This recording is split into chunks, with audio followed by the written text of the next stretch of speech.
تو کیونکہ پھر بی بی مریم پیدا ہو گئی ان کے یہاں، ٹھیک ہے، وہ سمجھی تھی بیٹا ہوگا، اللہ تعالیٰ نے بیٹی دے دی، لیکن چونکہ انہوں نے نظر مانگنی تھی تو انہوں نے ان کو ہیکل سلیمانی میں اللہ کی عبادت کے لیے چھوڑ دیا، اللہ کے لیے۔ تو ان کی کفالت ان کے خالو حضرت زکریا کے حصے میں آئی۔ حضرت زکریا کون تھے؟ بی بی مریم کے خالو تھے، ٹھیک ہے۔ تو حضرت زکریا علیہ السلام جب حضرت مریم کا خیال رکھا کرتے تھے، اور جب کبھی کبھار ان کے پاس جاتے تو ہیکل میں ان کے حجرے میں جاتے، جو عبادت کا حجرہ تھا۔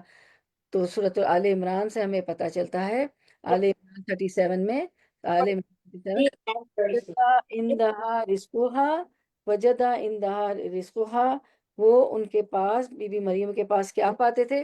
رزق پاتے تھے، ٹھیک ہے۔ یہ میں پڑھ رہی ہوں سورۃ مطلب آل عمران 37 کی آیت، ٹھیک ہے، اسکرین پہ آپ دیکھیے گا، وجدہ اندہا رزقا، تو وہ حضرت مریم کے پاس رزق پاتے تھے، طرح طرح کے پھل پاتے تھے۔ تو اس پر وہ حیران ہو جاتے تھے کہ میرے سوا تو بی بی مریم کے پاس کوئی آتا نہیں ہے، تو یہ سب کہاں سے آتا، بے موسم کے پھل کون لاتا ہے؟ تو انہوں نے ان سے پوچھا، یا مریم ان لکی ھذا، کہ یہ موسم کے اس کے بے موسم کے پھل کہاں کہاں سے آتے ہیں؟ تو قالت ہوا من عند اللہ، تو حضرت مریم نے فرمایا کہ یہ سب اللہ کی طرف سے ہے۔ تو مریم علیہ السلام کی کرامات کو دیکھ کر زکریا علیہ السلام کے دل میں خیال آیا کہ کیوں نہ میں بھی اللہ سے اولاد مانگوں ٹھیک ہے، کیونکہ کہا جاتا ہے کہ اس وقت ان کی عمر، روایات مختلف ہیں، لیکن میکسیمم عمر جو بتائی جاتی ہے وہ 110 سال ہے یہ دعا کب کیا کرتے ہیں؟ 110 سال میں پہ پانی پی لوں ذرا جب ان کی عمر 110 سال 110 ایئرس کی تھی، تو اتنی زیادہ کی ان کی عمر ہو چکی تھی، لیکن اللہ کی رحمت سے مایوس نہ تھے۔ تو انہوں نے اپنے رب سے دعا کی، اور صورت آل عمران سے ہی ہمیں 36 آیت نمبر 36 سے پتہ چلتا ہے، ہنالک دعا زکریا، اسی جگہ زکریا علیہ السلام نے اپنے رب سے دعا کی۔ تو آپ جب بھی کسی کے پاس نعمت دیکھیں، فوراً اپنے لیے دعا کر دیں۔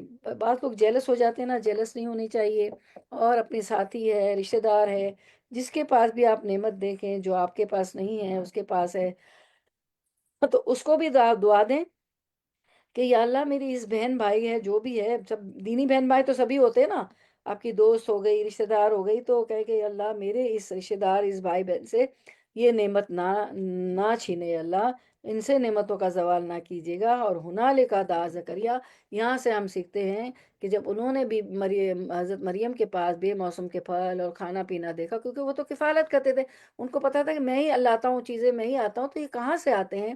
تو انہوں نے جب دیکھی، وہ جب کہتی کہ اللہ تعالیٰ کی طرف سے، تو ہنالک دعا زکریا، انہوں نے اپنے رب سے فوراً دعا کر لی، اور کہا کہ اے میرے پروردگار، مجھے اپنے پاس سے پاکیزہ اولاد عطا فرما، بے شک تو دعا کا سننے والا ہے، ٹھیک ہے۔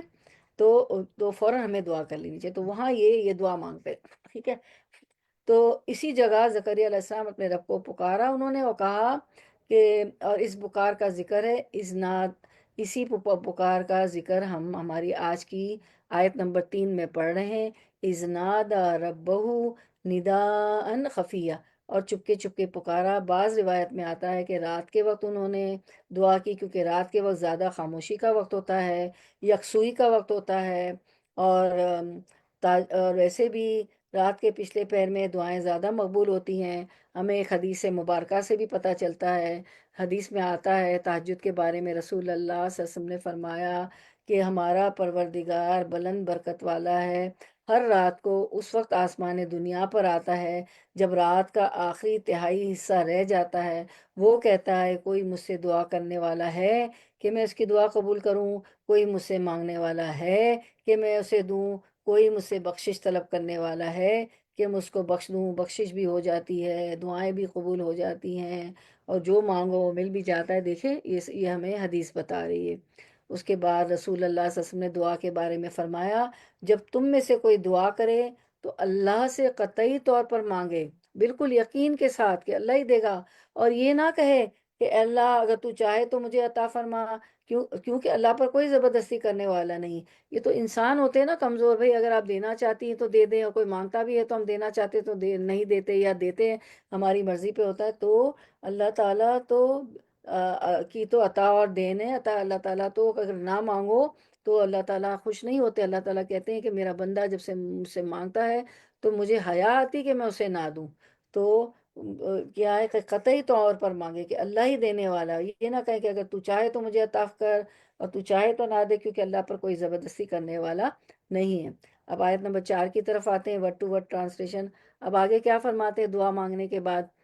زکریا علیہ السلام ہم دیکھتے ہیں آیت نمبر 4 میں کہ وہ کہتے ہیں قالا، انہوں نے کہا، ربی اے میرے رب، ورڈ ٹو ورڈ ٹرانسلیشن، انی بے شک میں، وہانا، کالا ربی انی بے شک میں، وہانا کمزور ہو گئی، العظم ہڈیاں، منی میری، وشتعالا اور بھڑک اٹھا، الراسو سر، شیبن بڑھاپے سے، ولم اور نہیں، اکم ہوا میں، بدعائی کا، دعا کہتے ہیں پکار کو، دعا کرنے کو، کا تجھے، بدعائی کا پکار کر تجھے، ربی اے میرے رب، شقین کبھی نامراد، شقین کا دوسرا معنی بدبخت بھی ہوتا ہے۔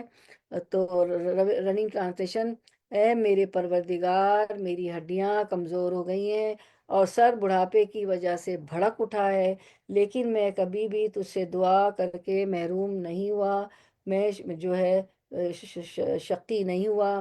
قال ربی انی وہن العظمی عزم منی، اے میرے پروردگار میری ہڈیاں کمزور ہو گئی ہیں، وشتعال الراس شیبہ اور سر بڑھاپے کی وجہ سے بھڑک اٹھا ہے، بال سفید ہو گئے ہیں، وشتعالا شولے سے، شین عین لام شال شولہ، شولے سے، تو سر بڑھاپے کی وجہ سے بھڑک اٹھا ہے شولے کی طرح، یعنی ایک دم سارے بال سفید ہو گئے۔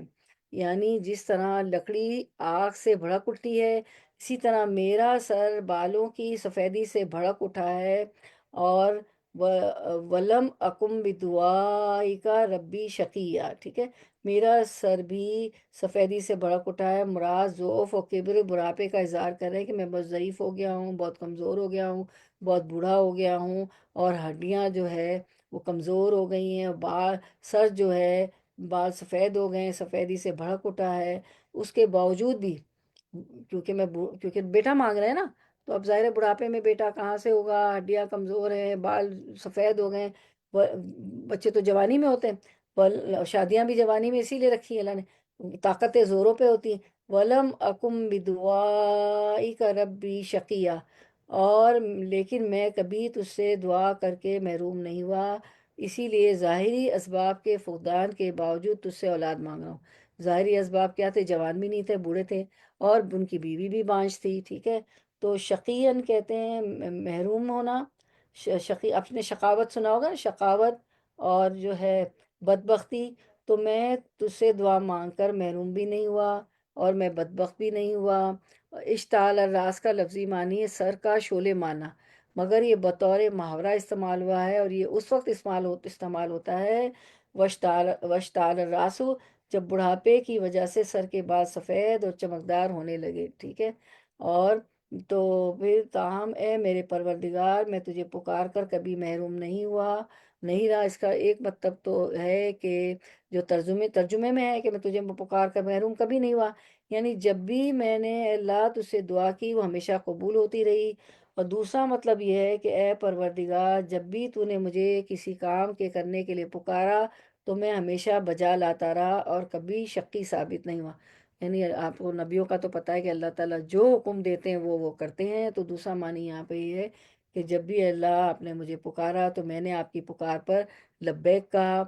تو دعا کس کی سنی جاتی ہے؟ جو اللہ کی مان کے چلتا ہے، اللہ کا فرما بردار ہوتا ہے، جیسے جیسے حکم اللہ نے دیا ہے، اوامر اللہ نے حکم دیے وہ کرتا ہے، اور جن جن نواحی سے منع کیا ہے، جن باتوں سے اللہ نے روکا ہے اس سے رکتا ہے، تو اسی کی دعا سنی جاتی ہے۔ اسی بات کو ہم دیکھتے ہیں سورۃ البقرہ 186 میں، وَإِذَا سَأَلَكَ عِبَادِي أَنِّي فَإِنِّي قریب، اے نبی میرے بندے اگر تم سے میرے متعلق پوچھے تو انہیں بتا دو کہ میں ان سے قریب ہوں، اجیب دعوت الداعی اذا دعان، اور پکارنے والا جب مجھے پکارتا ہے میں اس کی پکار سنتا ہوں اور جواب دیتا ہوں۔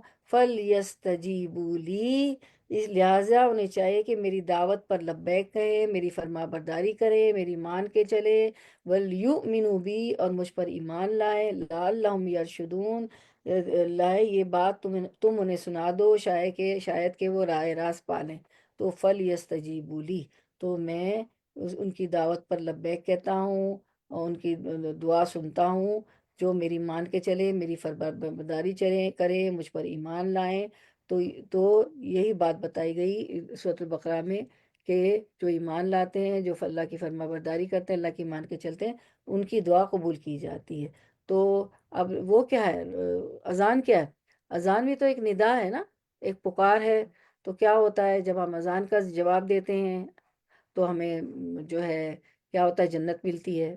تو اللہ کی مان کے چلیں گے، اللہ کو راضی کریں گے تو جنت ملیں گی۔ پھر اذان کے بعد کی دعا کرتے ہیں تو جنت ملتی ہے۔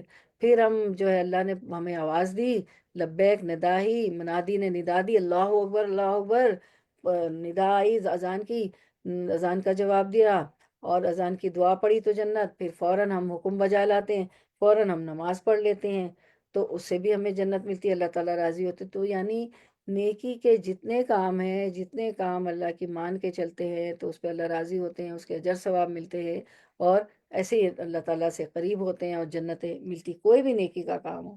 تو یہی بات یہاں بتائی ہوئی کہ اے اللہ جب بھی تو نے مجھے کسی کام کے کرنے کے لیے پکارا تو میں ہمیشہ بجا لاتا رہا ہوں، اسی وجہ سے میری دعائیں قبول ہوئی، اور کبھی بھی میں شکی ثابت نہیں ہوا، کبھی بھی میں دعاؤں سے مطلب دعا مانگ کے محروم نہیں ہوا۔ اللہ آپ نے میری دعا ہمیشہ سنی ہے۔ تو ہم ان آیات میں دعا مانگنے کا طریقہ سیکھتے ہیں کہ اللہ تعالیٰ کو خفیہ اور چپکے چپکے پکارنا ہے، تضرع خفیہ، اللہ تعالیٰ سے دعا مانگنے سے پہلے اللہ تعالیٰ کے سامنے اپنی عاجزی اور کمزوری کا اظہار کرنا چاہیے کہ اللہ میں تو کچھ بھی نہیں ہوں، آپ ہی دینے پہ قادر ہیں، آپ ہی دینے پہ قادر ہیں، میں تو کچھ بھی نہیں ہوں، اللہ کے ہاتھ سے سامنے ہم ہیں کیا، کچھ بھی نہیں ہے۔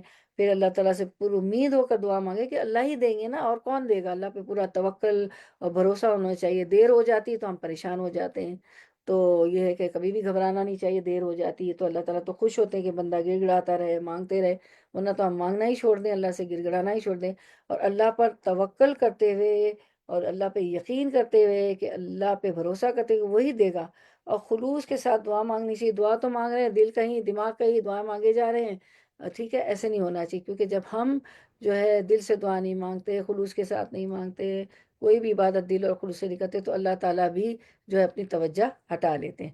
تو یہ طریقے ہم نے سیکھے دعا مانگنے کے طریقے، ٹھیک ہے۔ تو چلے آپ کا Q&A ہے، تو مجھے بتائیں کہ ان آیات میں دعا مانگنے کا کیا طریقہ سکھایا گیا؟ میں نے بہت ایکسپلین کیا ہے، کیسے مانگیں گے دعا، کیسے مانگی تھی زکریا علیہ السلام نے؟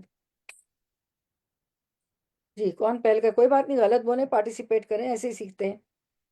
جی السلام علیکم۔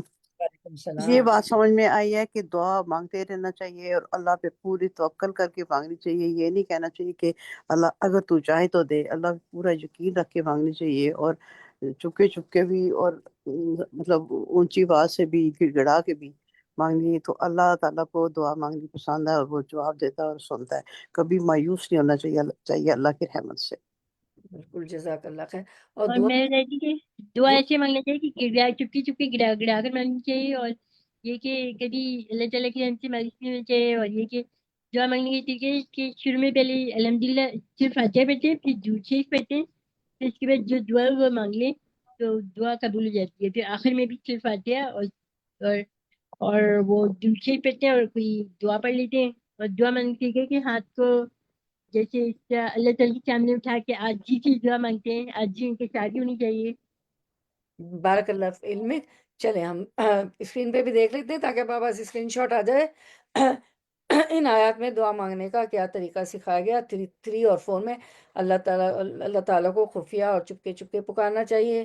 اللہ تعالیٰ سے دعا مانگنے سے پہلے اللہ تعالیٰ کے سامنے اپنی عاجزی کا اور کمزوری کا اظہار کرنا چاہیے.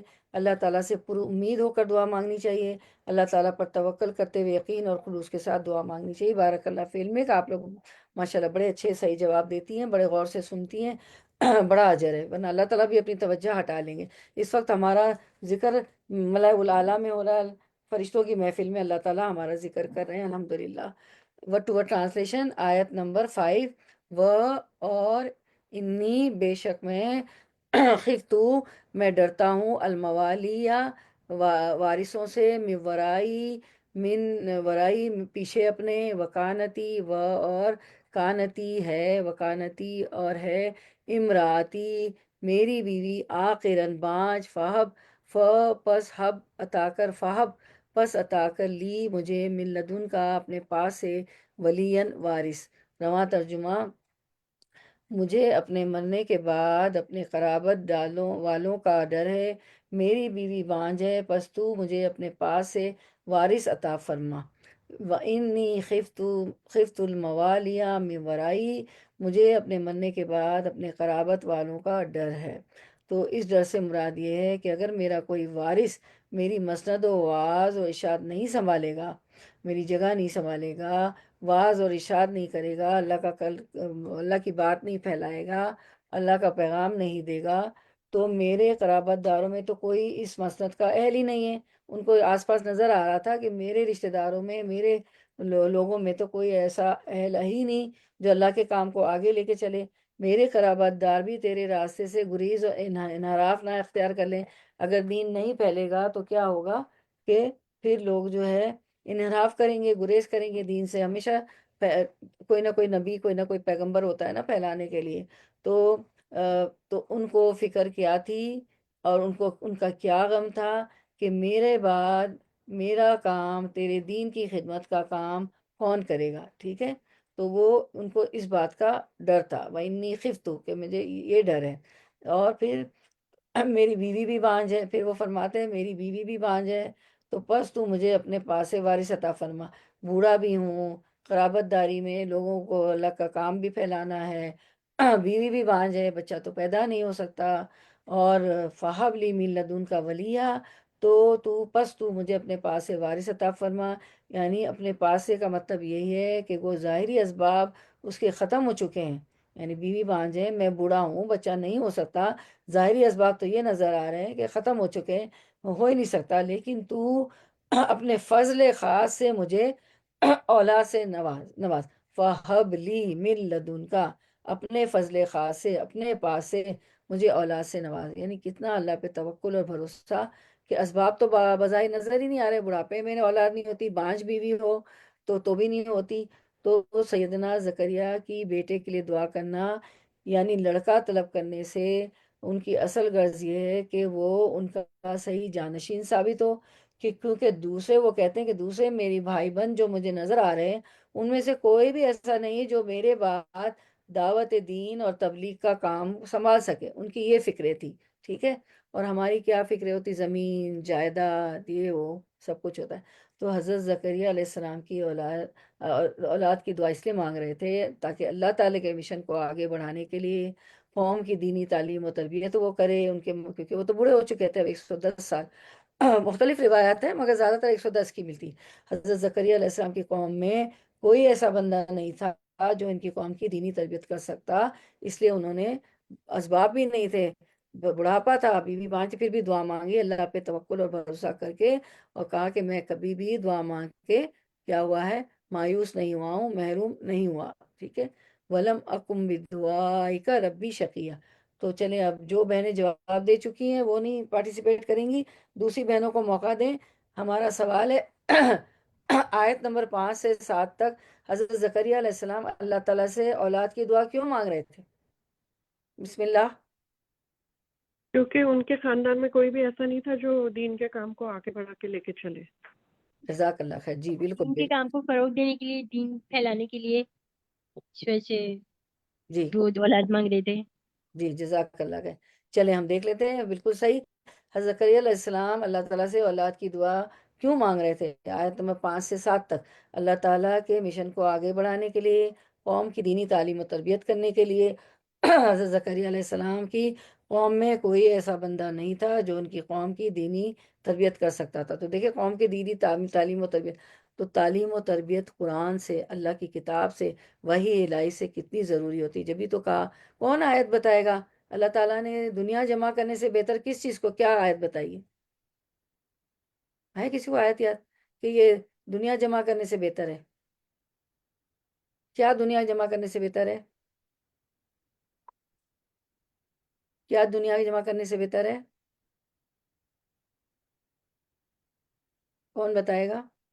قرآن ہوا خیر مما یجمعون، جو اس وقت ہم کر رہے ہیں نا، اللہ تعالیٰ فرماتے ہوا خیر مما یجمعون، قرآن جو ہے پڑھنا پڑھانا سیکھنا سکھانا تدبر کرنا، یہ دنیا جمع کرنے سے بہتر۔ اس وقت آپ بہترین کام کر رہے ہیں، میں اور آپ، الحمدللہ اللہ کی توفیق ہے، ہمارا کوئی کمال نہیں۔ پھر جو ہے آیت number 6 word to word translation, یرثنی و یرثو من آل یعقوب وجعلہ ربی ردیئا، مجھے وارث دے، ورڈ ٹو ورڈ ٹرانسلیشن، یرثنی جو وارث ہو میرا، و یرثو اور وارث ہو، من آل یعقوب آل یعقوب کا، وجعلہ اور بنا دے اسے، ربی اے میرے رب، ردین پسندیدہ۔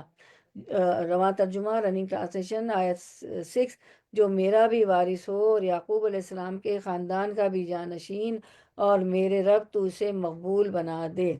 تو یہاں پہ کیا کہہ رہے ہیں علماء کہ ہم یہ دیکھتے ہیں، یرثنی و یرثو من آل یعقوب، اے اللہ ایسا بیٹا دے جو میرے اور آل یعقوب کا وارث بنے، وجعلہ ربی ردین، اور اے میرے پروردگار اسے پسندیدہ انسان بنا۔ تو ہم دیکھتے ہیں کہ علماء انبیاء کے وارث ہیں۔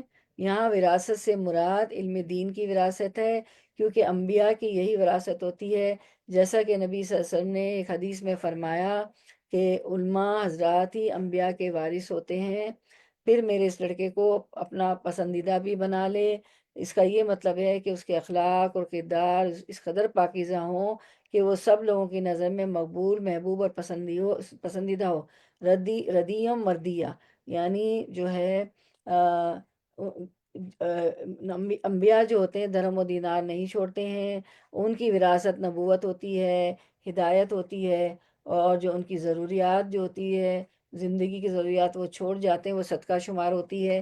تو ہم حدیث دیکھ لیتے ہیں، سیدنا ابو درداء سے مروی ہے کہ رسول اللہ صلی اللہ علیہ وسلم نے فرمایا، علم والے کو عبادت گزار پر اتنی فضیلت حاصل ہے جیسے چاند کی، یہ مسند احمد کی حدیث ہے، جیسے چاند کی بقیہ ستاروں پر ہے۔ بے شک اہل علم ہی انبیاء کرام کے وارث ہیں، انہوں نے ورثے میں درہم و دینار نہیں لیے، بلکہ علم وصول کیا۔ پس جس شخص نے علم حاصل کیا اس نے نبوی میراث سے بھرپور حصہ لیا۔ پھر رسول اللہ صلی اللہ علیہ وسلم فرماتے ہیں کہ ہمارا ورثہ جو ہے وہ تقسیم نہیں ہوتا، جو کچھ ہم چھوڑیں سب صدقہ ہے۔ ٹھیک ہے، یہ بات بتائی گئی اس آیت میں۔ اس کے بعد ہم دیکھتے ہیں کہ آپ کا Q&A ہے، حضرت زکریا علیہ السلام کی وراثت کیا تھی؟ کون بتائے گا؟ میں نے ابھی ایکسپلین کیا۔ اب جو میں نے حصہ لے چکی وہ نہیں، دوسروں کو موقع دے، جو نہیں پارٹیسپیٹ کیا ہے وہ بتائیں گے۔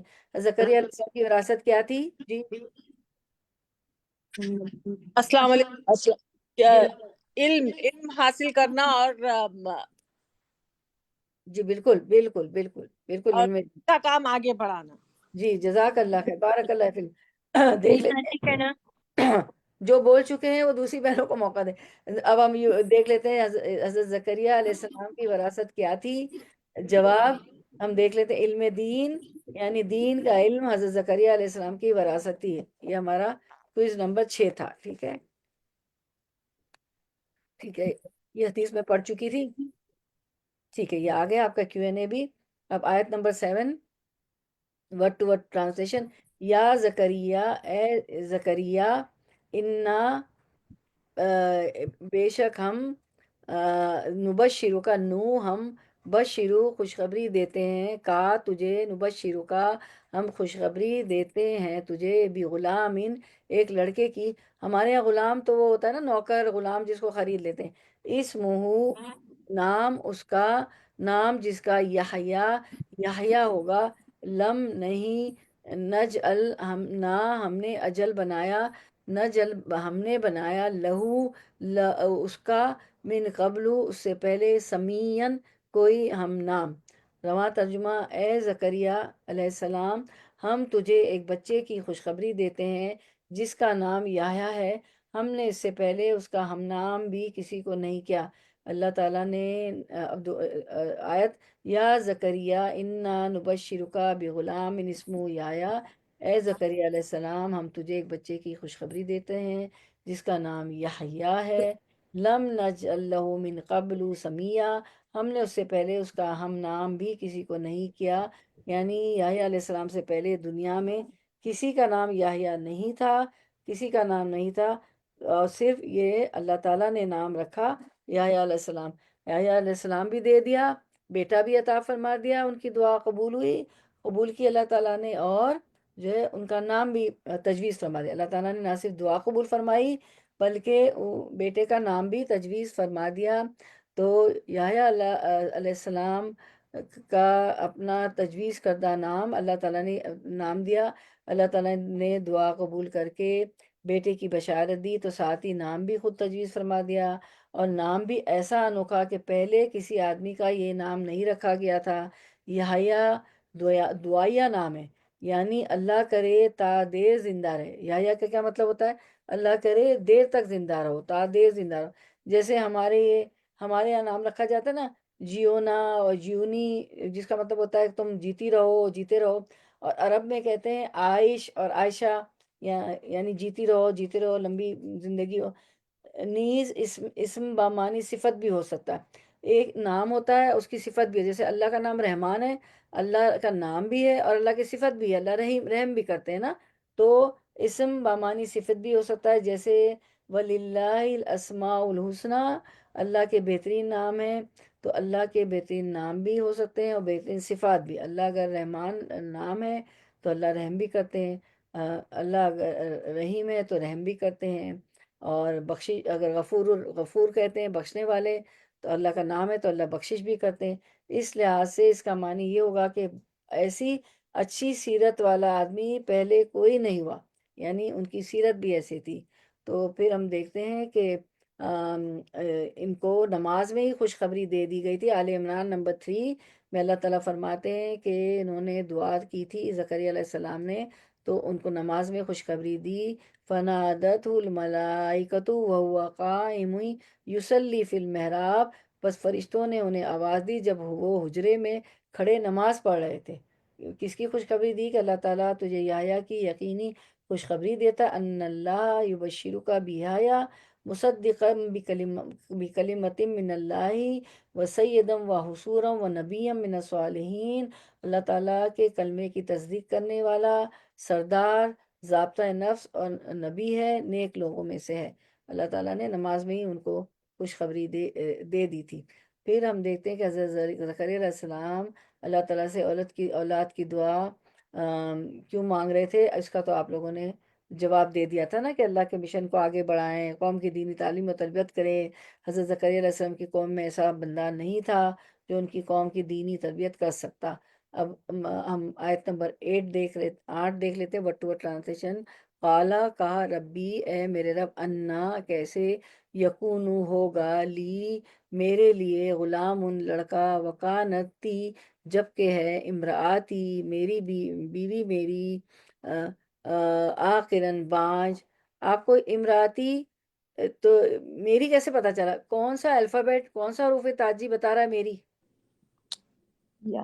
یا امراتی، میری بیوی، آخر، جی جزاک اللہ خیر، آخر یا وقت اور تحقیق، بلغت، پہنچا ہوا ہوں میں، من الکبری، بڑھاپے کے، اتین، انتہائی درجے کو۔ ٹھیک ہے، یہ ورڈز بہت آئیں گے، اتین، خفین، نا، اس طرح کے اس صورت میں۔ اور رواں ترجمہ: زکریا علیہ السلام کہنے لگے، میرے رب، میرے ہاں لڑکا کیسے ہوگا جبکہ میری بیوی بانج اور میں خود بڑھاپے کے انتہائی ضعف کو پہنچ چکا ہوں۔ تو قال ربی انا یکون لی غلام، زکریا علیہ السلام کہتے ہیں اے میرے رب میرے ہاں لڑکا کیسے ہوگا؟ کیوں کیسے نہیں ہوگا؟ کیونکہ وکانت امراتی آخرن، جبکہ میری بیوی بانج ہے، وقت بلغت من الکبری عطیہ، اور میں خود بڑھاپے کے انتہائی ضعف کو پہنچ چکا ہوں۔ آخر اس عورت کو بھی کہتے ہیں جو بڑھاپے کی وجہ سے اولاد جننے کی صلاحیت سے محروم ہو چکی ہو، اور اس کو بھی کہتے ہیں جو شروع سے ہی بانج ہو، تو دونوں آخر ہوتی ہیں، ٹھیک ہے۔ یہاں یہ دوسرے معنی میں ہی ہے کہ وہ ان کی بیوی جو تھی شروع سے بانج تھی۔ جو لکڑی سوکھ جائے اسے اتین کہتے ہیں۔ اتین کس کو کہتے ہیں؟ اتین، جو لکڑی سوکھ جائے۔ مراد بڑھاپے کا آخری درجہ جس میں ہڈیاں کٹ جاتی ہے، مطلب یہ ہے کہ میری بیوی تو جوانی سے ہی بانج ہے۔ کچھ لوگ ہوتے ہیں نا، کچھ مرد اور عورت بالکل بیبی پیدا نہیں ہوتے ہیں، وہ لوگ جو ہے آخر ہوتے ہیں جوانی سے ہی۔ تو میری بیوی تو جوانی سے ہی بانج ہے، اور میں بڑھاپے کے آخری درجے پر پہنچ چکا ہوں۔ اب اولاد کیسے ممکن ہے؟ کوئی اسباب ہی نہیں ہے۔ کہا جاتا ہے کہ حضرت زکریا علیہ السلام کی اہلیہ کا نام عشا بنت فاقود بن میل ہے۔ یہ حضرت حنا کی والدہ مریم کی بہن ہے۔ مریم علیہ السلام کی والدہ جو تھی نا حنا، حضرت حنا، ان کی یہ بہن تھی۔ لیکن زیادہ قول صحیح یہ لگتا ہے کہ عشا بھی حضرت عمران کی دختر ہیں جو حضرت مریم کے والد تھے۔ تو حضرت عشا اور حضرت مریم کے والد کا نام کیا تھا؟ عمران۔ یوں حضرت یحییٰ علیہ السلام اور حضرت عیسیٰ علیہ السلام آپس میں خالہ زاد بھائی ہیں، کیونکہ یہ دونوں بہنیں تھیں نا، عشا اور حنا۔ ان کے والد جو ہے عمران تھے، تو ان کے شوہر بھی کیا ہوئے آپس میں، مطلب یہ دونوں خالہ زاد بھائی ہیں۔ حضرت یحییٰ علیہ السلام اور عیسیٰ علیہ السلام آپس میں خالہ زاد بھائی ہیں۔ حدیث میں بھی ہمیں ملتا ہے، اس کی تائید ہے۔ اور اس کو وہ جو تفسیر ہے فتح القدر، انہوں نے تحریر کیا اس کو۔ تو سیدنا زکریا کے تعجب کی وجہ، یعنی جب دعا کی تھی اس وقت تو تعجب نہ ہوا، اور جب قبول ہو گئی اور بشارت ملی تو تعجب کرنے لگے۔ اور یہ تعجب اس لیے نہ تھا کہ آپ کو اللہ کی قدرت میں شک تھا، ورنہ ایسی دعا ہی نہ کرتے بڑھاپے میں اور بانجتی بھی، بلکہ یہ تعجب اس فطری داعیہ کی بنا پر تھا کہ انسان کی عادت ہے کہ جب وہ کوئی غیر معمولی خوشخبری سنے تو مزید اطمینان اور مزید خوشی کے حصول کے لیے اس بات کو کریت کر بار بار پوچھتا ہے۔ ہم بھی کوئی ایسا کام ہو جاتا ہے، گھر آ جاتے ہیں، باہر کوئی اچھی بات ہو جاتی ہے، کوئی پروگرام اچھا ہو جاتا ہے، یا کوئی ایسی چیز کا جواب ہمارے بچے ہم دے دیتے ہیں، تو کوئی غیر معمولی بات ہو جاتی ہے تو اور کوئی خوشخبری ملتی ہے تو بار بار اس کو دہراتے ہیں نا۔ تو جب کوئی غیر معمولی بات خوشخبری سنے تو مزید اطمینان اور مزید خوشی کے حصول کے لیے اس بات کو کریت کر بار بار پوچھتے ہیں۔ تو ان کو یہ تعجب ہو رہا تھا، تو دعا قبول ہونے کے بعد جب بشارت ملی تو وہ تعجب سے ایسی بات کر رہے تھے۔ آیت نمبر 9 ورڈ ٹو ورڈ ٹرانسلیشن۔ قالا، کہا انہوں نے، کذالکا، اسی طرح، قالا فرمایا ہے، ربکا، رب کا تیرے نے، ربکا تیرے رب نے، ہوا وہ، علیہ اللہ پر، یا مجھ پر، علیہ مجھ پر، ہینن بہت آسان ہے، وقد و اور قد تحقیق، خلق کا خلق پیدا کیا، تجھے، کا میں نے، خلق کا پیدا کیا میں نے تجھے، من قبلو اس سے پہلے، ولم و اور لم نہ تکو تو تکو تھا، ٹھیک ہے۔ تکو پورا معنی تھا، کو جو ہے تو، ٹھیک ہے، تھا تکو تھا تو، کاف کا جو ہوتا ہے نا وہ آپ کے لیے آتا ہے، تو کے لیے آتا ہے، شیئن کچھ بھی، ٹھیک ہے۔ تو رواں ترجمہ، تو ارشاد ہوا کہ وعدہ اسی طرح ہو چکا، تیرے رب نے فرما دیا کہ مجھ پر تو یہ بالکل ہینن آسان ہے، اور تو خود جبکہ کچھ نہ تھا میں نے تجھے پیدا کیا تھا۔ تو اللہ کے لیے تو قد قالا کذالکی، جب انہوں نے کہا تعجب سے کہ کیسے ہو گیا، بیوی بانج تھی میں بوڑھا تھا، تو اللہ تعالیٰ نے کہا قالا کذالکی قالا ربکا ہوا علیہ ہینن، ارشاد ہوا کہ وعدہ اسی طرح ہو چکا، تیرے رب نے فرما دیا کہ مجھ پر تو یہ بالکل آسان ہے۔ اللہ کے لیے کیا مشکل ہے؟ اللہ تو ہر چیز، ناممکن چیز کو ممکن بنا دیتے ہیں۔ اللہ تعالیٰ تو بس کلمہ کن کہیں اور وہ چیز ہو جائے۔ اللہ تعالیٰ کو تو کن کہنے کی بھی ضرورت نہیں ہے۔ وقد خلقتک من قبل، اور تو خود جبکہ کچھ نہ تھا، ولم تکو شیئن، تو خود جبکہ کچھ نہ تھا، میں تجھے پیدا کر چکا، یعنی کہ جب ایسی بات کی زکریا علیہ السلام نے تو اللہ تعالیٰ نے فرمایا کہ ہمارے لیے تو بہت آسان ہے، اور تم بھی تو اے زکریا کچھ نہ تھے تو ہم نے تمہیں پیدا کیا، تو بیٹا پیدا کرنا بھی ہمارے لیے کیا مشکل ہے۔ فرشتوں نے حضرت زکریا کا تعجب دور کرنے کے لیے کہا کہ اللہ تعالیٰ نے تجھے بیٹا دینے کا فیصلہ کر لیا ہے، جس کے مطابق یقیناً تجھے بیٹا ملے گا، اور یہ اللہ کے لیے قطعاً مشکل کام نہیں، کیونکہ جب وہ تجھے نیز سے حس کر سکتا ہے، جب تو کچھ بھی نہیں تھا، ولم تکو شیئن، تو تجھے بنایا تو تجھے ظاہری اسباب سے ہٹ کر بیٹا بھی دے سکتا ہے۔ تو ظاہری اسباب تو نہیں ہے، بڑھاپا ہے، بیوی بانجھ ہے، تو ظاہری اسباب سے ہٹ کر بھی بیٹا دے سکتا ہے، اللہ تعالیٰ نے دیا ہی آیا۔ یہاں جو ہے خلق کا سے مراد سیدنا زکریا بھی ہو سکتے ہیں، وقت خلق کا سیدنا زکریا بھی ہو سکتے ہیں، اور سیدنا آدم علیہ السلام بھی ہو سکتے ہیں۔ دونوں صورتوں میں اس واقعے سے زیادہ اور اللہ تعالیٰ کی حیران کن قدرت کاملہ کا اختیار ہوتا ہے۔ نیز یہاں تو پھر وسائل یعنی سیدنا زکریا اور ان کی بیوی موجود ہیں، ان کے زائل شدہ قوتوں کو سرنو زندہ یا بحال کر دینا اللہ کے لیے کچھ مشکل نہیں ہے، ٹھیک ہے، کیونکہ ان کی تو قوتیں زائل ہو چکی تھی نا، وہ بوڑھے ہو چکے تھے، اور وہ جو تھی جو فرٹائل نہیں تھی، ٹھیک ہے، انفرٹائل تھی، بانجھ تھی، تو اللہ تعالیٰ کے لیے کچھ مشکل نہیں کہ ان کی قوتیں زائل ہو چکی تھی، ختم ہو چکی تھی، تو اس کو محال کر دیا اللہ تعالیٰ نے، جو کہ اللہ کے لیے مشکل نہیں ہے۔ اچھا، اب Q&A ہے، جو بہنیں بول چکی ہیں وہ دوسروں کو موقع دیں۔ حضرت زکریا علیہ السلام کے بیٹے کا نام کس نے رکھا اور کیا رکھا؟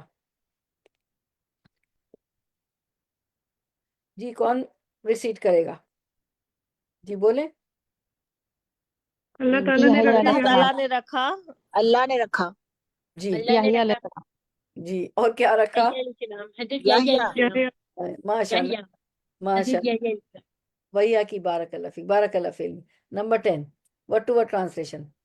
قالا، کہا، ربی، کالا کہا، ربی اے میرے رب، اجعل بنا، لی میرے لیے، لی لام کے نیچے جو کسرہ ہے نا، لی وہ لیے، اور یا جو ہے میرے لی میرے لیے، آیتن کوئی نشانی، قالا کہا، آیاتو کا آیات نشانی، کا تیری، آیاتو کا نشانی تیری، اللہ یہ کہ نہ تکلما تو کلم کلام کرے گا، تکلما تو کلام کرے گا، الناسا لوگوں سے، ثلاثہ تین، لیالین راتیں، سوین تندرستی کے باوجود۔ Running translation. کہنے لگے میرے پروردگار میرے لیے کوئی علامت مقرر فرما دے، ارشاد ہوا کہ تیرے لیے علامت یہ کہ باوجود بھلا چنگا ہونے کے، سوین ہونے کے، 3 راتوں تک کسی شخص سے بول نہ سکے گا، یعنی آپ بالکل صحیح رہیں گے۔ زکریا علیہ السلام سے فرمایا، کیونکہ انہوں نے فرمایا کہ مجھے کس طرح پتہ چلے گا کہ میں مطلب مجھے اولاد ہوگی، تو تو انہوں نے اللہ تعالیٰ نے فرمایا کہ آپ جو ہے بالکل بھلے چنگے ہوں گے، کوئی بیماری نہیں ہوگی۔ کیا ہوتا ہے، بولنا کب بند کر دیتا ہے انسان؟ کوئی ذہنی بیماری ہو جاتی ہے، یا کوئی زبان میں بیماری ہو جاتی ہے، یا بعض دفعہ زبان بھی صحیح ہوتی ہے، بول بھی سکتا ہے، کوئی ذہنی صدمہ لگتا ہے تو انسان خاموش ہو جاتا ہے، یا فالج ہو جاتا ہے، لقوا ہو جاتا ہے تو بول نہیں سکتا ہے نا۔ تو لیکن اللہ تعالیٰ نے فرمایا کہ باوجود آپ چنگے ہونے کے، صحیح ہونے کے باوجود 3 رات کسی سے بول نہ سکیں گے۔ تو یہ راتوں سے مراد دن اور رات ہیں، اور سوین کا مطلب ہے بالکل ٹھیک ٹھاک تندرست، یعنی ایسی کوئی بیماری نہیں ہوگی جو آپ کو بولنے سے روک دے، لیکن اس کے باوجود آپ کی زبان سے گفتگو نہ ہو سکے گی، تو سمجھ لینا کہ خوشخبری کے دن قریب آ گئے، یہ نشانی ہو گئی کہ خوشخبری کے دن قریب آ گئے، یعنی اولاد کے۔ تو سیدنا زکریا کا حمل کی علامت پوچھنا تھا، یعنی ایسی نشانی جس سے معلوم ہو جائے کہ اب حمل قرار پا گیا ہے۔ چنانچہ علامت یہ بتائی گئی کہ تمہاری قوت گویائی، تمہاری اسپیکنگ پاور، تمہاری بولنے کی قوت بحال رہنے کے باوجود تم لوگوں سے بات چیت نہ کر سکو گے، البتہ اللہ تعالیٰ کے ذکر کے لیے زبان چلتی رہے گی۔ چنانچہ جب وہ وقت آ گیا تو آپ ہر وقت ذکر الہی میں مشغول رہتے تھے، اور دوسروں کو اشارہ سے تاکید کر دی کہ ہر وقت اللہ کی یاد میں مشغول رہیں، خود بھی ذکر کرتے رہے، تسبیح کرتے رہے، اور دوسروں کو بھی اشارہ کرتے رہے کہ اللہ کی ہر وقت تسبیح کرتے رہو، اللہ کا شکر ادا کرتے رہو، اور اس کے ساتھ کسی کو شریک نہیں کرو۔ اور یہ جو انہوں نے کہا نا کالا ربج علی آیا کہ اے اللہ مجھے کوئی نشانی مقرر کر دے کہ حمل کی کہ حمل کی علامت پوچھنے کے لیے، تو یہ نہیں تھا کہ یقین نہیں تھا، بلکہ دل کی تسلی کے لیے کہا تھا۔ تو ایسی دل کی تسلی کون بتائے کون سے پیغمبر نے مانگی تھی؟ ایک اور پیغمبر بھی تھے، انہوں نے بھی کہا تھا کہ اللہ مجھے دل کی تسلی کے لیے کوئی نشانی۔ کون سے پیغمبر تھے؟ حضرت ابراہیم۔ جی بارک اللہ فی علمک، ماشاء اللہ ماشاء اللہ، جید جید۔ جی تو سورۃ البقرہ میں 260 میں ہم دیکھتے ہیں وَإِذْ حضرت ابراہیم قَالَ علیہ السلام۔ إِبْرَاهِيمُ رَبِّ أَرِنِي كَيْفَ تُحْيِي الْمَوْتَىٰ۔ اور جب ابراہیم علیہ السلام نے کہا اے میرے پروردگار مجھے دکھا تو مردوں کو کس طرح زندہ کرتا ہے۔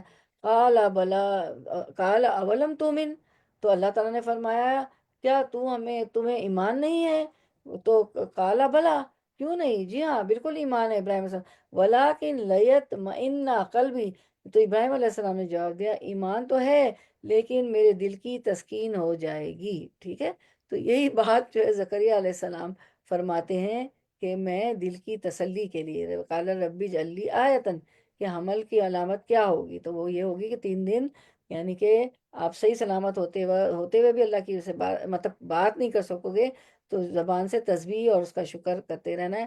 اور صورت یہاں ہماری آیت تھی نا کہ اللہ تکلم الناس ثلاث لیالین، کہ 3 رات تک بات نہ کرنا۔ تو صورت آل عمران میں آتا ہے ایام کے بارے میں آتا ہے کہ 3 دن تک کالا ربی علی آیا، سورۃ آل عمران 41۔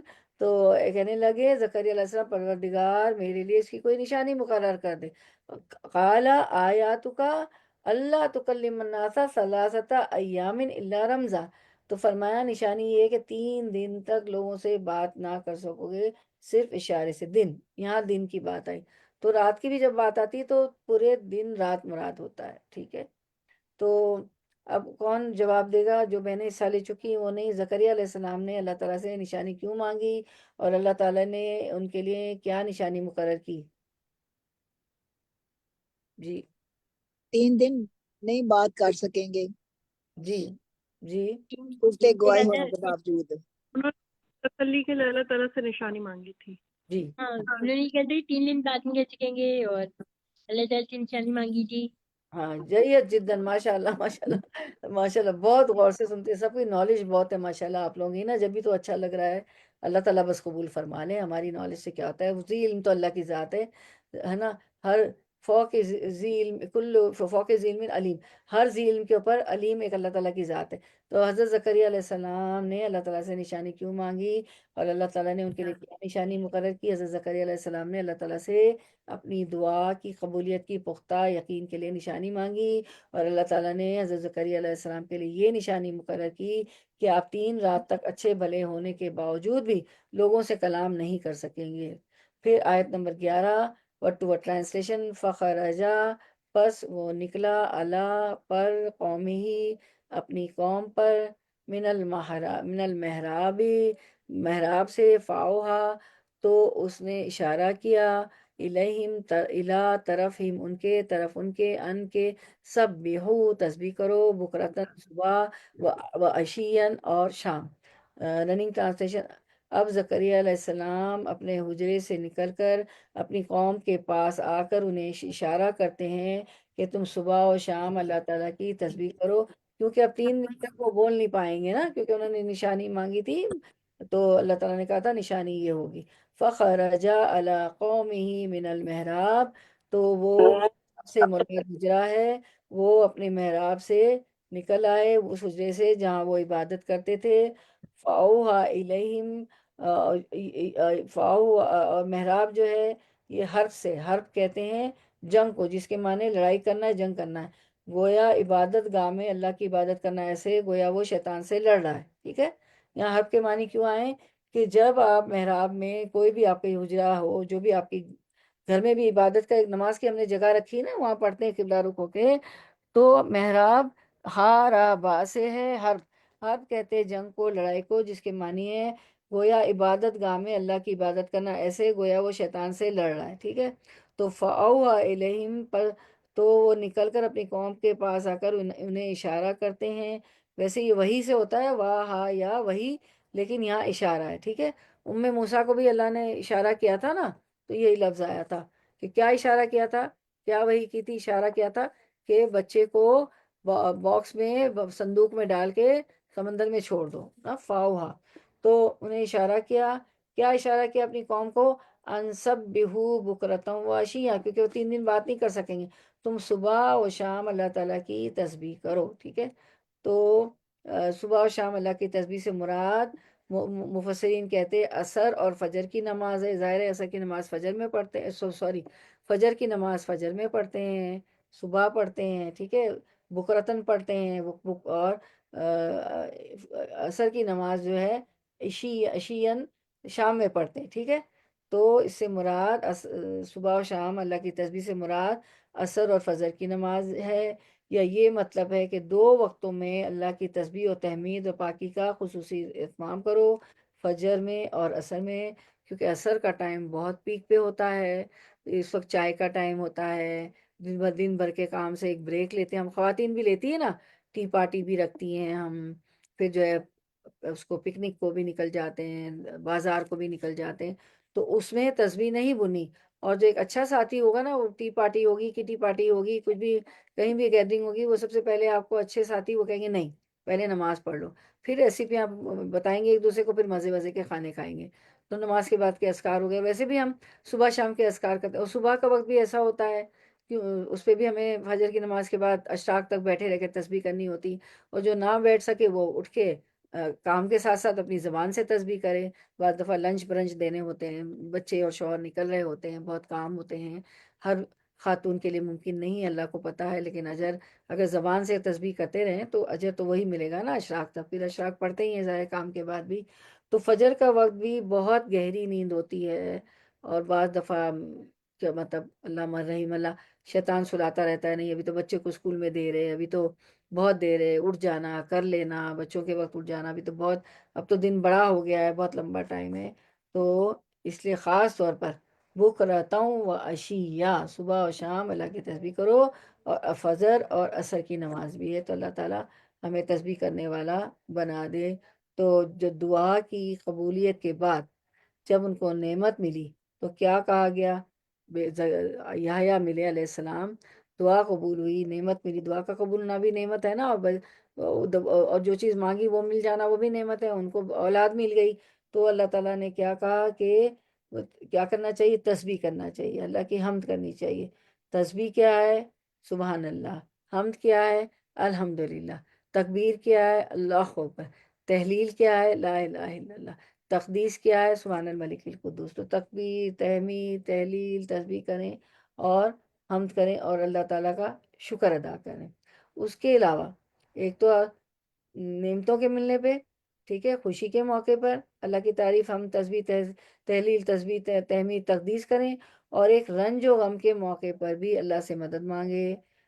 2 نفل آپ سے پہ کوئی مشکل آتی تھی، فوراً نفل پڑھتے تھے، سجدے میں گر جاتے تھے، فوراً تسبیحات پڑھنا شروع کر دیں. ٹھیک ہے، آپ تو قرآن کی اسٹوڈنٹ ہیں، آپ کے پاس تو ویا کا نستعین ہے، قرآنی مصنون دعائیں اور بہت سی ہیں دعائیں اذکار کی، کوئی ایک نہیں، بہت سی کتابیں ہیں. تو جب گھٹن اور تنگی محسوس کریں، دکھ تکلیف محسوس کریں، جب بھی سب بے ہو تسبیح، تکبیر، تحمید، تحلیل، تقدیس کرنا، اللہ تعالیٰ کی ہم بیان کرنا شروع کر دیں. اور اس کا جو ہے اللہ تعالیٰ اس بات کو ہمیں سورۃ الحجر میں بتاتے ہیں. سورۃ الحجر دیکھ لیتے ہیں، آیت نمبر ہماری جو ہے 14، 15 میں ہم دیکھ لیتے ہیں انشاءاللہ. نہیں، آیت نمبر کیا ہے، 98، 99 اور ہاں یہ 3 آیتیں کہ فسبح بحمدی ربک وکن من الساجدین. 99 میں آپ اپنے پروردگار کی تسبیح اور حمد بیان کرتے رہیں اور سجدہ کرنے والوں میں شامل ہو جائیں. اور سب سے اوپر دیکھیں کیا فرمایا اللہ تعالیٰ نے، وَلَقَدْ نَعْلَمُ أَنَّكَ يَضِيقُ صَدْرُكَ بِمَا يَقُولُونَ. ہمیں خوب معلوم ہے اللہ کے محمد صلی اللہ علیہ وسلم کہ ان کی باتوں سے آپ کا دل تنگ ہوتا ہے. وہ کہتے تھے مزمم ہے، مجنون ہے، جادوگر ہے، کوئی ڈکٹیشن کراتا ہے، کوئی املا کراتا ہے، کوئی پڑھا کے جاتا ہے. اور جو پڑھا کے جس کا نام لیتے تھے اس بیچارے کو تو عربک بھی نہیں نہیں آتی تھی، یہ نمبر 98 تھا۔ پھر اس کے جب یہ سب کریں تو کیا کرو، جب تمہیں آپ کا دل تنگ ہو جائے ان کی باتوں سے، تو فسبح بحمدی ربک وکم من الساجدین، آپ اپنے پروردگار کے تسبیح اور ہم بیان کرتے رہیں، اور صبح اور سجدے کرنے میں شامل ہو جائیں، سجدہ کرنے والوں میں شامل ہو جائیں۔ وَاعْبُدْ رَبَّكَ حَتَّىٰ يَأْتِيَكَ الْيَقِينُ، اور اپنے رب کی عبادت کرتے رہیں یہاں تک کہ آپ کو موت آ جائے۔ تو عبادت کب تک کرنا ہے؟ موت آنے تک۔ تو ہلکا نہ ہو، غمناک غمگین نہ ہو، پریشانی میں بھی اللہ کی تسبیح اور تسبیح کیا کرے، سبحان اللہ والحمدللہ ولا الہ الا اللہ واللہ اکبر، لا حول ولا قوت الا باللہ العظیم۔ اور حوصلہ تو، لا حول ولا قوت تو کیا ہے؟ اللہ تعالیٰ کی کیا ہے؟ عرش کے خزانوں میں سے، ہاں تو یہ ہے۔ تو انشاءاللہ پھر ہم اینڈ کرتے ہیں اسی پہ، کیونکہ ٹائم ہو گیا، ٹھیک ہے۔ تو پھر چلیں بس ایک کر لیتے ہیں، کون سی کی تھی ابھی ہم نے؟ 11 کی تھی نا، تو ہم دیکھتے ہیں اس کا بس اس کا وہ کر لیتے ہیں کیوں ہے۔ تو اس آیت کی روح سے دعا کی قبولیت اور کسی نعمت کے ملنے پر ہمارا کیا رویہ ہونا چاہیے؟ کون جواب دے گا؟ جو آیت ہم نے پڑھی دعا کی قبولیت پر، اور جو کوئی نعمت ملے تو ہمیں کیا کرنا چاہیے؟